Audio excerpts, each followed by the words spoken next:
Para sahabat yang Tuhan kasihi, kita berjumpa dalam renungan Sapaan Sahabat. Kita sudah masuk pada tema besar tentang 21 langkah resiliensi. Resiliensi adalah daya lenting, kemampuan daya tahan di tengah-tengah sebuah kesulitan. Kita sadar bahwa pandemi ini masih jauh dari kata usai. Karena itu kita sungguh-sungguh perlu mengasah dalam diri kita tentang resiliensi atau daya lenting, daya tahan itu. Dalam renungan Sapaan Sahabat yang lalu, kita sudah belajar langkah pertama resiliensi, yaitu habit.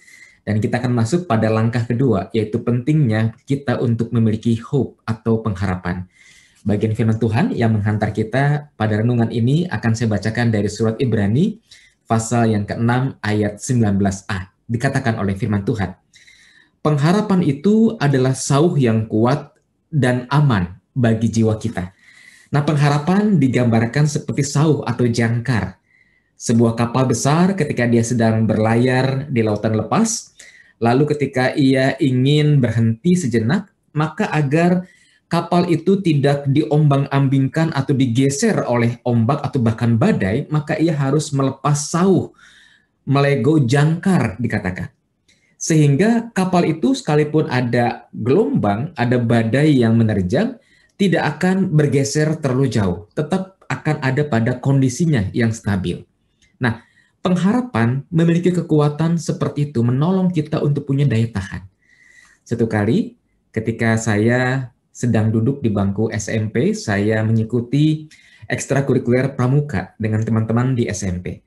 Nah, dalam satu perlombaan antar SMP se-Bandung Raya, sekolah di mana kami bersekolah, mengutus tim pramuka untuk mengikuti perlombaan. Dan seperti biasa, perlombaan pramuka berarti ada lintas alam, ada cross country, ada ajang ketangkasan untuk membaca semapur, lalu juga memecahkan kode Morse yang disampaikan, tali temali, keterampilan tali temali membuat tandu, keterampilan dengan tongkat, maupun juga memecahkan sandi-sandi dengan sandi rumput dan sandi susun dan sebagainya. Nah, dalam satu lintasan cross country, kami harus menuruni sebuah bukit dan tiba pada air terjun dan juga diikuti oleh aliran sungai yang deras. Kami harus menyeberang dalam kondisi kami sudah lelah oleh karena harus lintas alam, tetapi juga kami harus melintasi sungai dengan air deras dari curug yang kami harus hadapi. Curug itu begitu deras, begitu tinggi, dan air terjunnya begitu mengalir dengan deras, dan kami harus berpegangan pada tali yang dipasang dari ujung belakang hingga ujung ke depan. Badan, kaki, kami sangat lelah, sehingga kami merasa, hampir hanyut oleh karena derasnya air sungai yang mengalir. Ketika kami tiba di ujung sungai, kami berhasil menyeberang sungai tersebut, beberapa rekan di antara kami, termasuk saya, mengatakan, kita selesai deh. Kita udahan aja, kita nggak usah teruskan sampai garis akhir karena badan sudah lelah. Maklum, kami anak kota harus menjalani cross country seperti itu, kami tidak terbiasa. Kami lelah, kami capek. Tapi teman satu tim, satu regu mengatakan, tujuan kita datang kemari adalah bukan untuk berakhir di sungai ini, tapi kita punya harapan mencapai garis akhir. Bukankah sekolah kita mengutus kita untuk bertanding agar kita mencapai garis akhir, bukan berhenti sampai di sini. Lagi pula kalau kita berhenti sampai di sini, kita pulang toh harus naik bukit lagi, kita harus berjalan kaki lagi. Maka mari kita berjalan, kita lanjutkan pertandingan sampai dengan garis akhir. Perkataan tersebut memberikan pengharapan bagi kami sebagai para peserta, sebagai tim, sebagai anggota regu.